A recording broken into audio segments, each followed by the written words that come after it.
If I prove this, then I will be done with the proof that in fact maximum matching is equal to minimum vertex cover, right. So let us view this picture again slightly more clearly. So there is this S, there is this non-S part, T is here, S is here, and what we have argued is that all the matched edges are sitting here. I will draw one representative, and all these vertices are matched and all these vertices are matched, and I have picked exactly these partitions. So I will call my set VC is equal to X minus S union Y intersection S. I want to claim that this is a vertex cover of the graph. If I want to prove this, what should I prove? All the edges have been covered. That is something that we have not shown, right. So we need to argue that all the edges will get covered if you pick just this collection of vertices. We have already argued that this collection of vertices is equal to the size of the maximum matching. So we have not picked more number of vertices. We can never pick fewer number of vertices because for every matched edge you must pick one endpoint. Okay, so then which edges are the ones which are at a risk of not getting covered? So these edges, right, these edges are worrisome edges because nobody covers them. So what is the argument now? But these need not be matched edges, these could be unmatched edges, right. So okay, let us first ask, can both the endpoints be unmatched of such edges? So let us take an edge, particular edge, and let us say both the endpoints of that edge are unmatched with respect to the maximum matching. If that happens, what do you there can be unmatched vertices on these two sides, right? That is what we have argued. Let us say that there is a edge which is both the endpoints are unmatched. Then it is the matching is not maximum, or the flow is not a max flow because there is an ST path actually, right? So that this cannot happen. So what is the direction of these edges? All are unmatched edges. So the direction of these edges is, it has been unchanged, that it is forward, right. And why were these vertices in S? This is all the set of vertices which are in S. So if there were edges of this type which are forward edges, you have already reached this vertex using S. You could have extended that path and extended it to reach this vertex. But you put this vertex in a non-S partition, which means that there was no path by which you could have reached these vertices starting at the vertex little s. Remember that these edges are unmatched edges, therefore they have a direction which is forward. You have already reached one of the endpoints of this edge, and the other endpoint is also reachable via the same edge by taking the forward edge, and therefore your partition, that is this vertex belongs to a non-S side, is incorrect, right. Therefore there exist no such edges in the graph, right. So all these edges in fact are absent. In fact, that is also an argument why there cannot be matched edges of that type. Actually no, I will correct myself, because matched edges will have their reverse direction, so we will still have to use the old argument, but unmatched edges of that kind cannot be present, right. So all the edges, matched edges are never of this type because they always lie either in the S part or in the non-S part. Unmatched edges can never cross in the form that S intersection X to Y minus S. There cannot be any such edges. Can there be unmatched edges of this kind? Can there be unmatched edges from this part, that is X minus S to Y intersection S? There is a difference between an unmatched vertex and an unmatched edge. All the vertices here are matched, all the vertices here are matched, but between two matched vertices there can be an unmatched edge, right. So let us go back to this example. So so we are asking whether there is an edge from the non-S part on the X side to the Y intersection. So the non-S part, which is this, to the Y side, this is A2, and to the, yeah, so in this example there isn't, but there can be edges, actually there is, right? So this, I'm sorry, this A2B1 edge I have not drawn. So this A2B1 edge was there in the bipartite graph, I did not draw it in the residual network. So A2B1 edge in fact is present, and this edge is a witness for such edges which can be present from x intersection s to y, x minus s to y intersection s. But the presence of such edges doesn't hurt us, because already we have chosen x minus s and y intersection s to be our vertex cover, and these actually both the endpoints are present in the vertex cover. Therefore we are safe. In fact, we could choose this, and we have argued that all the edges that are present in the graph are having the property that either one or both of its endpoints get covered by this set. So to recap, what we have shown is that we have selected a set VC of size which is equal to maximum matching size, and the set covers all vertices or all edges in the graph, in the bipartite graph. Therefore it is indeed a valid vertex cover for that graph. So this proves that in fact the size of the maximum matching is equal to the size of the minimum vertex cover in the graph, and this completes the another proof of the Koenig's theorem, right? So we use network flows to reprove the result, that is the Koenig's theorem here. He claims that I did not prove that it is a minimum vertex cover, I just proved that it is some vertex cover.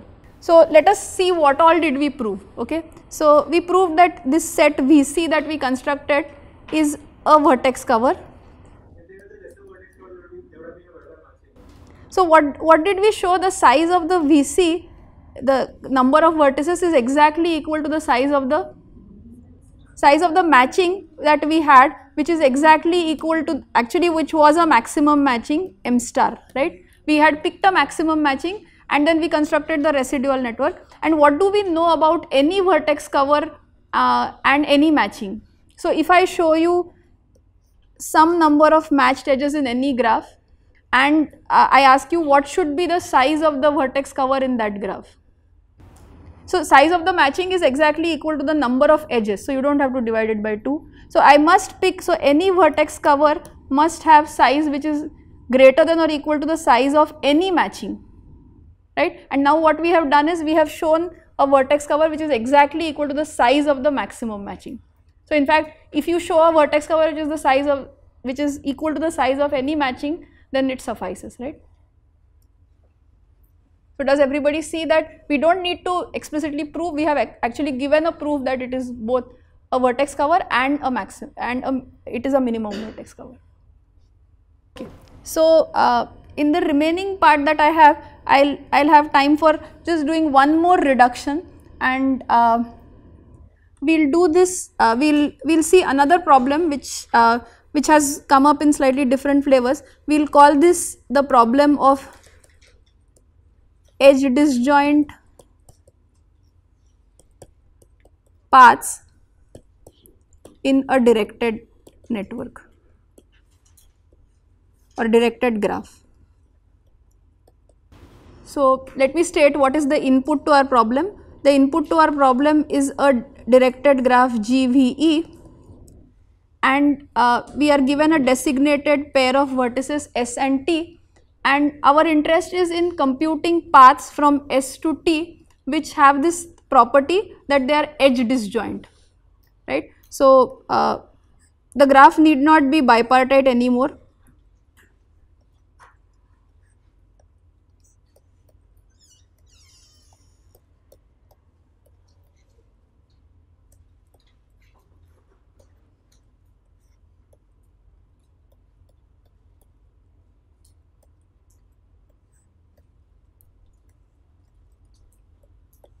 Yeah, so maybe this is our network. So let's ask what are edge disjoint paths. what do we understand? So one path from S to T is SA1, A2, A3, T. Another edge disjoint path could be S, A4, A2, A5 and T, right? I cannot go to A3 because if I go to A3 then I should use the edge A3T. Such a path would not be edge disjoint.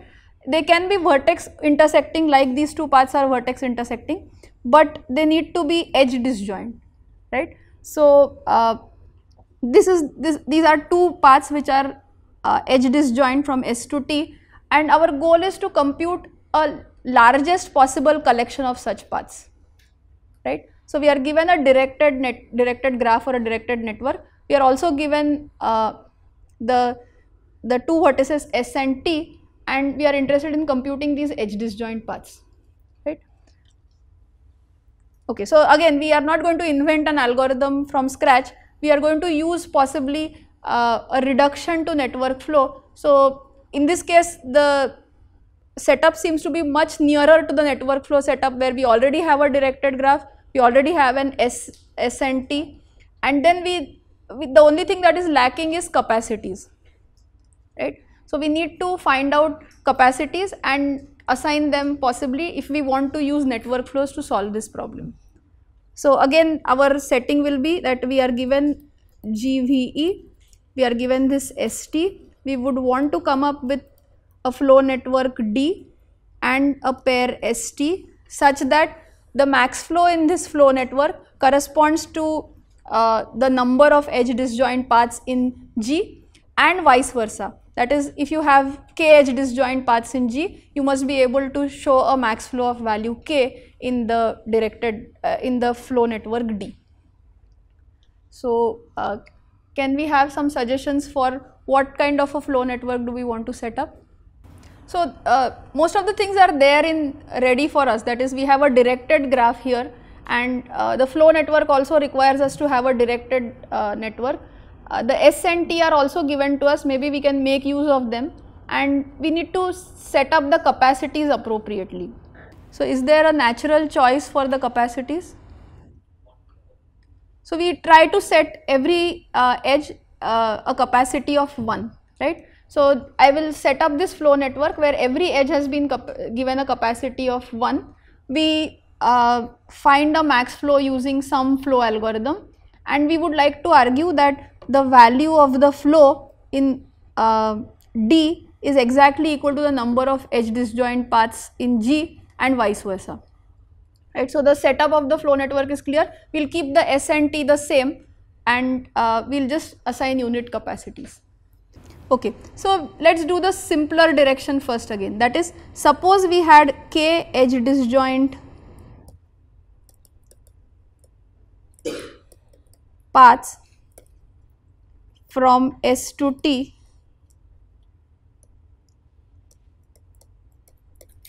in G. I would want to show a flow of value k in this flow network. Yeah, so take every path in this collection of paths, set the flow value on all such edges on these paths equal to 1, and for all other edges in the network which do not belong to these paths, set the flow value equal to 0, right? So so what do we need to argue to show that this is a valid flow? Conservation, right? So capacity constraints are met because anyway we set 0, 1 values. There is conservation. So what allows us to argue for conservation? So if you look at any arbitrary vertex, yeah, so can there be multiple edge disjoint paths using this?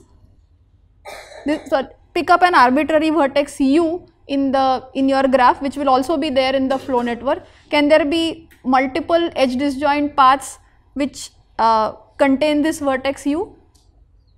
There can be, right? But for every such path there will be an incoming edge and there will be an outgoing edge, and therefore you will actually have exactly as many. So if there are some k prime number of paths that use the vertex u in this collection, then there will be exactly k prime incoming edges to this vertex u and k prime outgoing edges to from this vertex u, which will account for the inflow equal to outflow for every vertex, and that is true for every vertex other than S and T, and we have ensured that flow conservation is there. What about the value of the flow?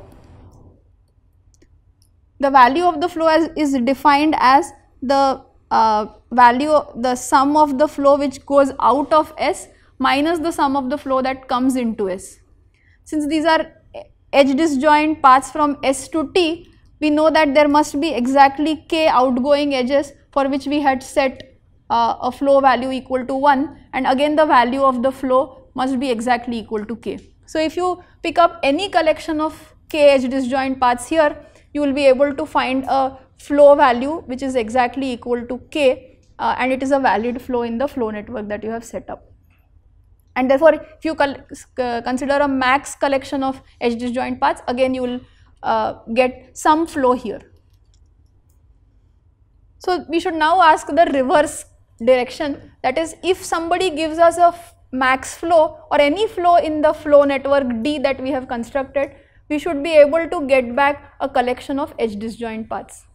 So again I will state the claim: if D has a flow f of value k, then there exist k edge disjoint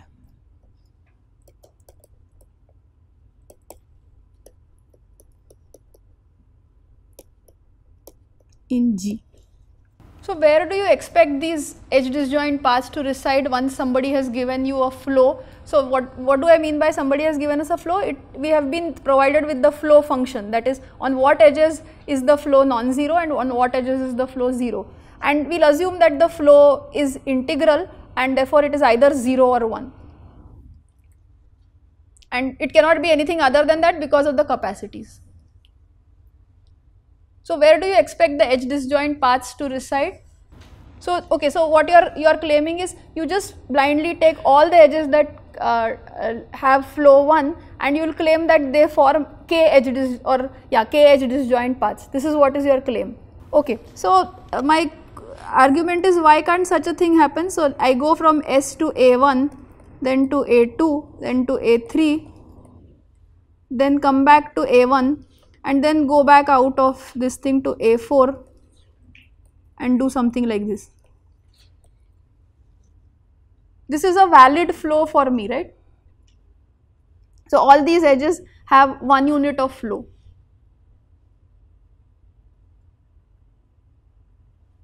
You see the way, right? S, A1, A2, A3, A1, A4, A5, T. Such a flow is a valid flow in the flow network, and a flow algorithm is okay to give me such a flow as an output.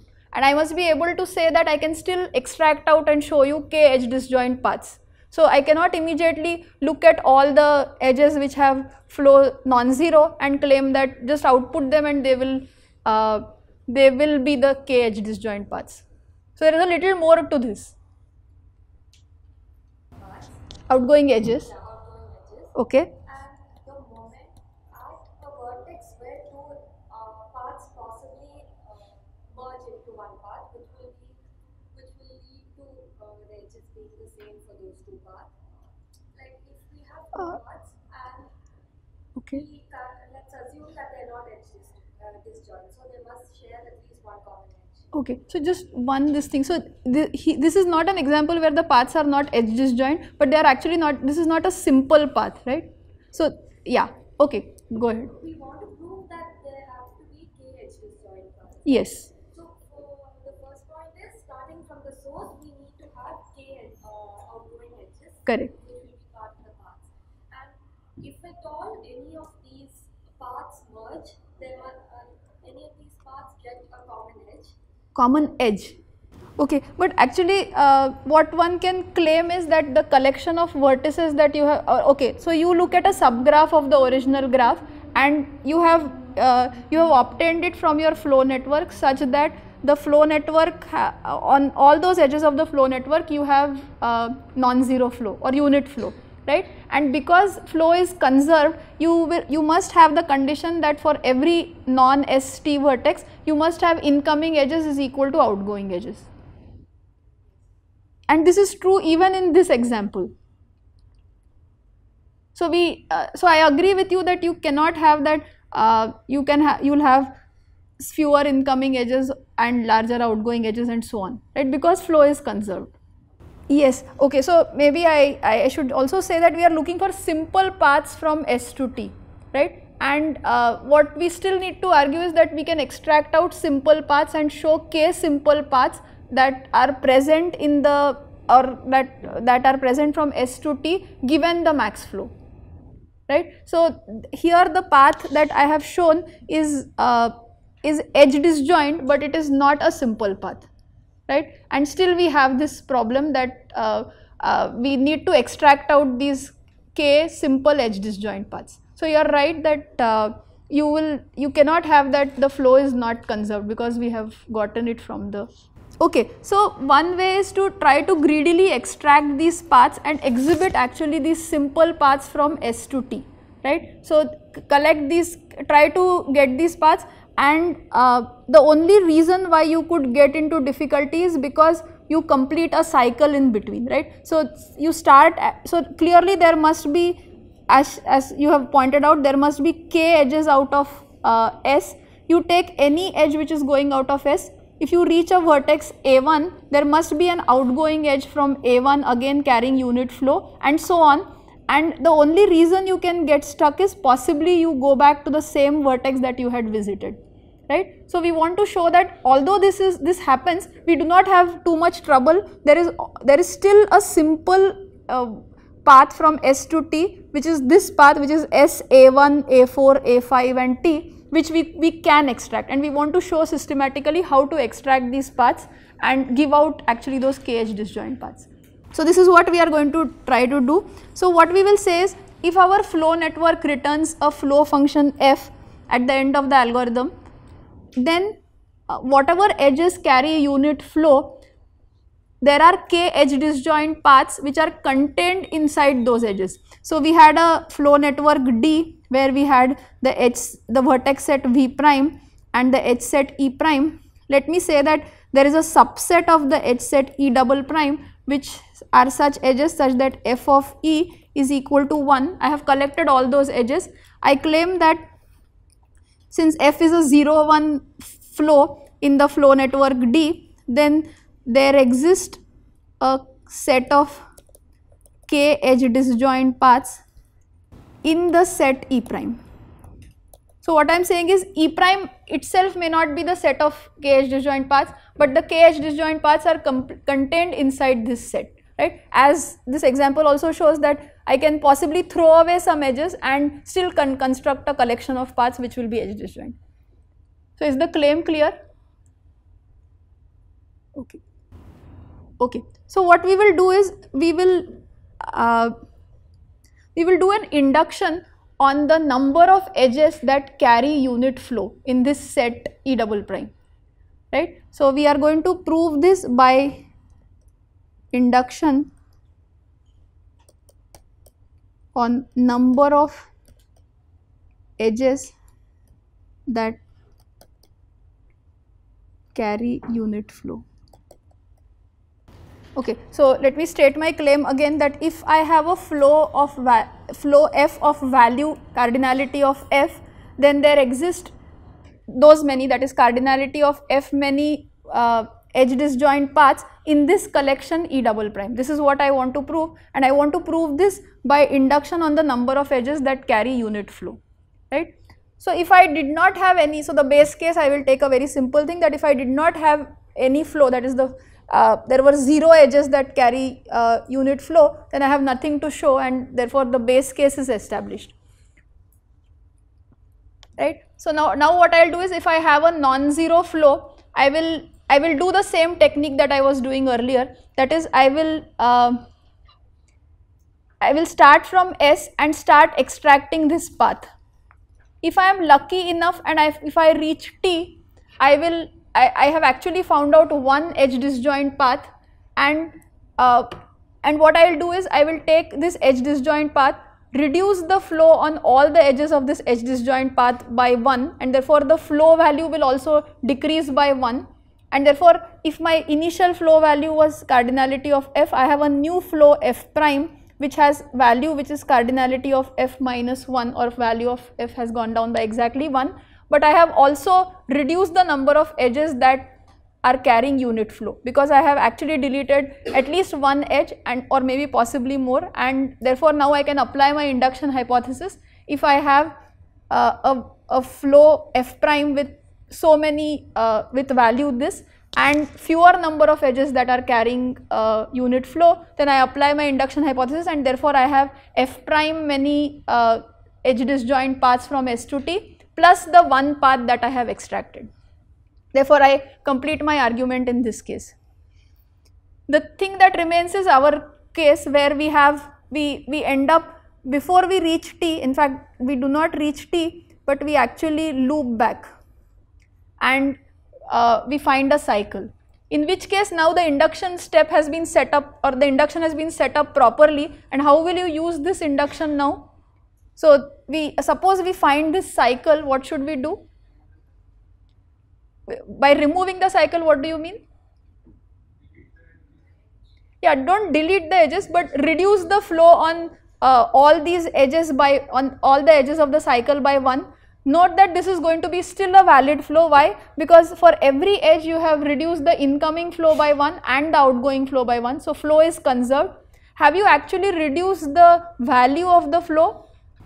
You may reduce, you may be worried if this cycle contains S. If this cycle doesn't contain S, you have not reduced the flow, because the value of the flow is still the number of edges that carry unit flow outgoing from S, that has not changed. Even if it contains the source vertex S, you know that the value of the flow was exactly equal to the number of edges that go out of S which carry unit flow minus the number of edges that come into S that carry unit flow. Therefore, in either case you had one going, one in the addition and one in the subtraction. So you must not have reduced the value of the flow, right? But what you have reduced is the number of edges that carry unit flow for sure, because you have found a non-trivial cycle, and now you apply the induction hypothesis again, right? And once you do this, you see that you have you now don't go to, you go to a different flow f prime, but the value of the flow remains the same, and now by induction hypothesis you still have f cardinality of f prime which is equal to cardinality of f many edge disjoint paths from S to T. Okay, so in the last 5 minutes I will just try to do the same thing for undirected graphs. So remember, we asked our question on directed graphs, that is we are given a directed graph and a pair of vertices S and T, and we would like to ask, we would like to find the number of edge disjoint paths from S to T. We said that it is exactly equal to the max flow in a unit capacity network obtained by that. If the same question was given in undirected graphs, the same question is valid. How do you convert that undirected graph to a directed flow network? So this same question we are asking in undirected graphs now. So we have the same setting, we have an undirected graph, a pair S and T, and we want to find the maximum number of edge disjoint paths from S to T, but these paths are now going to be undirected paths. Yeah, any ideas how to convert this network or the undirected graph to a directed flow network? You want to save yourself from that anti-parallel edges, right? Okay, good. Okay, so yeah, so what he suggests is, and he has taken into consideration the first restriction that we put is that the flow network should not have anti-parallel edges. So if you had an edge UV in the undirected graph, he is adding the edge UV in the directed graph, and then maybe he will add a dummy vertex, we will call it DUV, and he will add these two edges again. What should be the capacities of such edges? Same. So all of them will give unit capacity, right? Actually, so this is a correct thing, but just for the sake of presentation, this you can do for the flow network itself, right? So you are right. We will just say that we have these parallel edges, right? Because anyway for the flow network you will do this.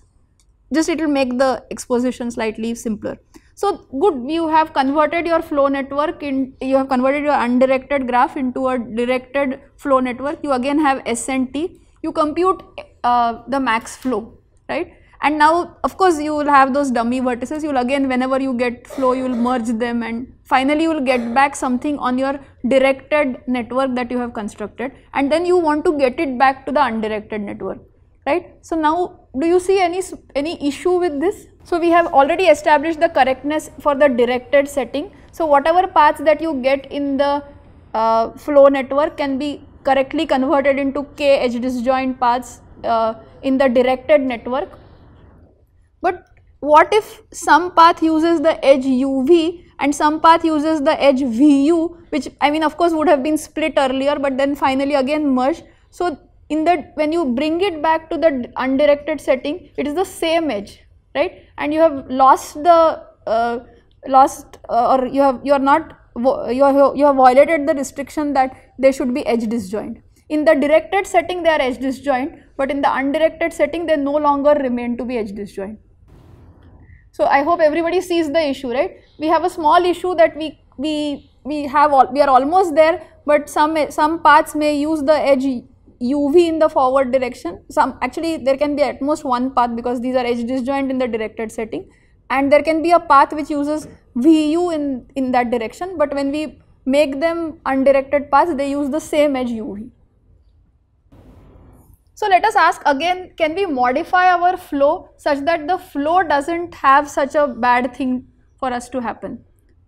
So my claim is that in your flow network you must have that uv also carries 1 unit of flow and vu also carries 1 unit of flow. That is the only reason why you must have landed up in a situation where you have extracted paths where a path uses uv in the forward direction and the vu edge. And so can you modify your flow?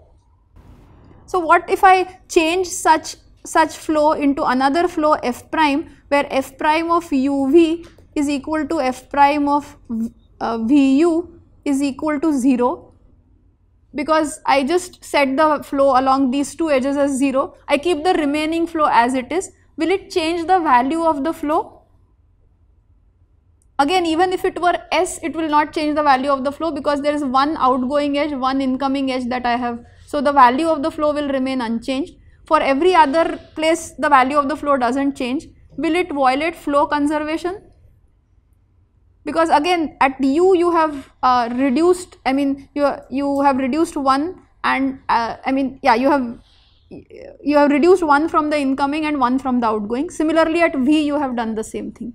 Right? So what one can do is you can simply modify the flow such that it does not have these bad cycles, and so either it could be the case that only one of them, UV or VU, carries the flow, in which case you would leave it untouched. If both of them carry the flow, then you simply modify the flow to get another flow where this thing does not happen, both the edges do not have the flow, and then you simply apply your edge disjoint paths on directed graphs. Now you are guaranteed that whatever paths you get will also be edge disjoint paths in the undirected setting, right? In fact, you can do a slightly more general thing in general flow networks. If you have two edges which are anti-parallel edges, that is AB and BA, and both of them carry non-zero flow, then you can take the one which carries smaller of the two flows and subtract them from the larger, and it will not change the value of the flow, neither the flow conservation, and at most one of them will continue to carry flow in the flow network, right? So what we have done is the same kind of algorithm can also be applied to undirected graphs with a small modification here, and therefore we get maximum number of edge disjoint paths even in undirected graphs. So let me quickly summarize what all we have done. In the morning, Professor Nari started with the definition of network flows. We saw the definition of a residual network, then the Ford-Fulkerson template algorithm, and we saw the max flow min cut theorem. This was in the first lecture. In the second lecture, we we revisited again this residual network construction, and we asked what if we actually did a simplistic idea of just reducing the capacity of every edge and not adding these reverse edges, would it work? And we saw that the addition of these residual edges was very crucial to the correctness of the Ford-Fulkerson method, and therefore these reverse edges are in fact very crucial. So we saw the need for reverse edges. Then we also visited what is the complexity of the Ford-Fulkerson method under the assumption that the capacities are integers, and we saw that the complexity involves a term which has the max capacity on any edge, which is not which need not, therefore the running time of the algorithm need not be polynomial in the size of the input. Then we looked at a reduction to the bipartite matching problem. Sorry, the bipartite matching reduces to network flows. Okay, so we did not use this term, to network flows. And we established the correctness of this reduction. And in this class, we have looked at the Koenig's theorem, which proves that if a graph is bipartite, then the maximum matching size is equal to minimum vertex cover. And then we looked at a different problem, which is edge disjoint paths.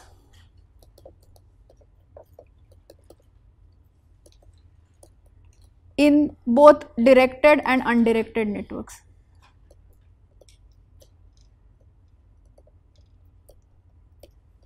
And all these two classes that I have presented, most of the material is from Kleinberg and Tardosh, and you can look at the book if you have any questions about it. So thank you very much.